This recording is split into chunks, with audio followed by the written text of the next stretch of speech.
Hey guys, it's your boy Tyler, 1/3 of the lineup. I just wanted to make a quick video after finding this article on the Vancouver Canucks. It really intrigued me.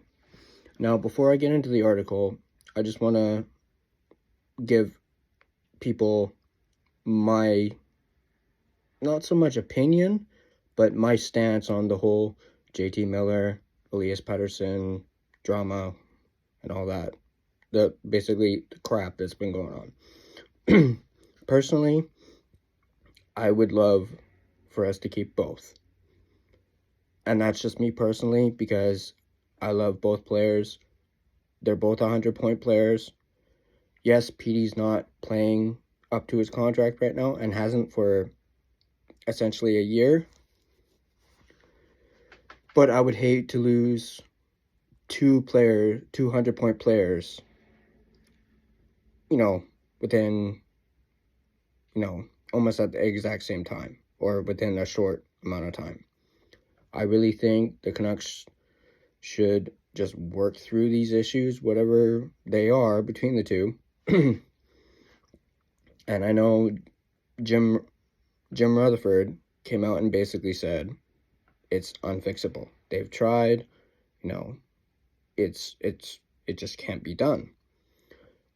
I still do have a glimmer of hope that they can sort these issues out and they can, for lack of a better term, grow up and get over this, and we can get a season like we had last year. Anywho, back to this article. It's from CanucksArmy.com. If you guys have never heard of Canucks Army, definitely check them out. They got some great articles and some great stuff, Canucks news, you name it. They got everything you need, so definitely go and check them out. Now, this is not so much pertaining to JT Miller, but Elias Pettersson. So I'm going to bring up this article here, and it's called 9 Players the Columbus Blue Jackets Could Offer the Canucks in an Elias Pettersson Trade. Now, I'm not going to read the whole article. I'll leave a link in the description of this video for you guys to check it out yourselves. But I wanted to look at, in particular, 2 players.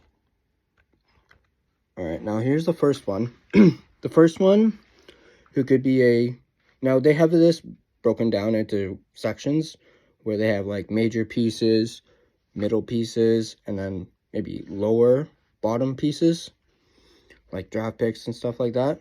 I'm gonna, like I said, focus on 2 players in particular who I really like. The first, Adam Fantilli. Now, for those who don't know who Adam Fantilli is, he was the 2nd overall in the 2023 draft. Tells you right there. Now, he hasn't, according to this article, he hasn't played the way that Columbus thought he would come out, like right out of the gate. Now, don't get me wrong, he's no Bedard, he's no Celebrini, but he's a center, so that's a bonus right there. But he has potential, and he could be as good as Elias Pettersson. Like, that's the kind of potential he has. And here's the kicker. He's only 20 years old. So he's 5 or 6 years younger than Petey. And on top of that, his contract doesn't expire until 2026, and he's a restricted free agent. Not to mention his salary cap is $950,000. So he's relatively cheap compared to Pettersson's $11.5 million. He's a 6'2", roughly about 200-pound center. He's the first one. Now, I really like that. I'd be okay with the Pettersson trade. Not 1-for-1, but I'm going to get into that in a second here. Now, the second player, Kirill Marchenko. Now, he is a right winger, 24 years old, 6'3", 197 pounds. Now, this one I really like, more so than Fantilli. Marchenko is now in his third season, and he's enjoying a real breakout. Now, I don't pay too close attention to Columbus, and whatnot, but I do happen to have Marchenko in my fantasy hockey league, and he has been, since I picked him up on waivers, he's been a beast. So I might be a little bit biased towards that too. Anyway, he's up to 20 goals, and he has 53 points in 51 games. He's leading the Blue Jackets forwards in scoring. Now, he has the size and the skill to be a major goal producer in the big leagues. That's what it says here. Now, obviously, there's a caveat. He's a winger, not a center. And the Canucks would need probably a center in return. Now, they could also use, I guess, another winger too. But I just really like the idea of bringing in Marchenko. I mean, let's look at Puckpedia. And actually, I'm going to go back and look at it for Fantilli as well. But right now, as I said, Marchenko's got 20 goals, 33 assists in 51 games for a total of 53. 53 points. He's on pace for 85 points. He's on pace for 32 goals and 53 assists in 82 games, which is nuts. He's definitely outperforming Miller and Petey at the moment, and he's projected to get way more points than Petey. Petey, I believe, last I saw, was projected to get 60, under 60. So Marchenko right there. Now, obviously, you would think Columbus would not really be willing to part with both Fantilli and Marchenko. No, actually, speaking of Fantilli, let's look at Fantilli on Puckpedia. Right now, he's at 15 goals, 14 assists for 29 points. He's on pace for 47 points, 24 goals, 23 assists in 82 games. Not bad. That's definitely not PD or Miller level, projections, but, keep in mind, he's also only 20 years old. And this is only his second season. So his sophomore season. Last year, he played 49 games and had 27 points, 12 goals, 15 assists. Not too terrible for your first season in the NHL. And he's projected to eclipse his season from last year. Now, in regards to that, into this trade, obviously, like I said, Columbus is probably not interested in trading maybe both of them, at least for just Pettersson. And then that's when I started to think, well, what if they sent Columbus a package with Petey and they could try and get Fantilli and Marchenko for Petey and, I don't know, something else. I don't think Petey and JT would work because, trading them both to the same team, probably not a good idea. But I'm sure they could try and see if that would work. But, hey, this is just me. I think, obviously if I had to pick between the two, I'd go with Marchenko. But at the same time, I still don't think a PD for Marchenko trade would give us the best value, despite Marchenko having one heck of a season so far. Now, it remains to be seen how Marchenko will do in the second half. A good chunk of the first half of the season, he was playing with, I believe it was Sean Monahan, who was also tearing it up, who's currently out with an injury. And I believe he's going to be out six weeks, something like that. I think it's a wrist issue. And Marchenko's not fluttered since Monahan's, been injured. He's just kept rolling. So yeah, I found this article really intriguing. Again, like I said earlier, I'll leave a description in the or I'll leave a link in the description for you guys to take a gander. There are some other players that they included, but I wasn't really all that interested in, and really only the ones that tickled me were Marchenko and Fantilli.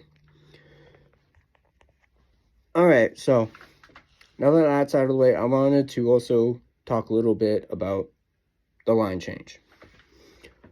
I know, I posted a graphic out saying, the podcast was going to come this year, potentially start summer, fall of this year. Myself and my co-hosts are still needing to figure everything out and get a game plan and, get this thing off the ground. So stay tuned for that. I'll have more info about that over the next few months, and I'll be sure to keep you guys updated. But this is something that I'm really passionate about. That's something that I really want to do. And it involves my favorite hockey team, the Canucks. And I've always wanted to do this. I've been a big fan of other podcasts, like local podcasts. Give a quick shout out to Harrison Price, who I watch literally Monday to Friday every day. I also catch Rink Wide Vancouver after Canucks games. It's always great watching those. Shout out to Jeff Patterson, Lynn Valley boy. And yeah, that it's, I guess over the last, I don't know, I want to say year, maybe 2 years, of, constantly watching those podcasts, and it's really driven me to want to do that myself. So yeah, that is the whole meaning behind the line change, and myself, and I also approached my two co-hosts, and they seem to be down for it, and they're also really big Canucks fans too, so it all works out. Now, in regards to the podcast, I just want to give you guys a little bit of details on what we could be doing. Again, like I mentioned, we don't have everything all down pat. We haven't discussed ideas on what to do, how we should do it. But it's essentially, I'm thinking we'll do, we'll talk about, Canucks news, trades, free agent signings. Maybe we'll dip into post-game coverage. Now, I'm not sure if we'll do that as a trio or if one of us will do it, because, we have, real lives, and we might not all be able to get together at the same time. So we'll probably try and do that, post-game videos, weekly content, and then up until we are able to get the ball rolling, I might actually just do more of these videos and just talk about, news articles in regards to the Canucks, potential trades, and yeah, and just stuff like that, just to kind of keep the channel active, and kind of try and get a hold on this, because I'm a first time doing this, so I'm not really all that experienced.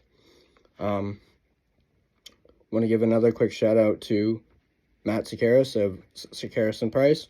I got the chance to meet him, what was it, a little over a week ago. I went to the Canucks watch party that was put on by Canucks Army, and I actually asked him some advice on, I told him, I'm looking to start a podcast, and I could use some advice.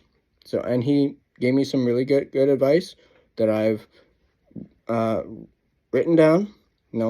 I have it, and I'm, going to use that as, to get this going. All right, so there's that video. Let me know what you guys think in the comments. And yeah, I'm really looking forward to putting out more content on the Canucks. And again, I'll keep you guys posted on anything regarding the line change and when we might have our first official episode. Again, like I said, I'm going to sit down with my co-hosts and we'll try and get everything all organized, and then hopefully once we do that, we'll be able to start planning and our first episode. All right, well, thanks guys. Thanks for watching, guys. I'll see you guys down the road.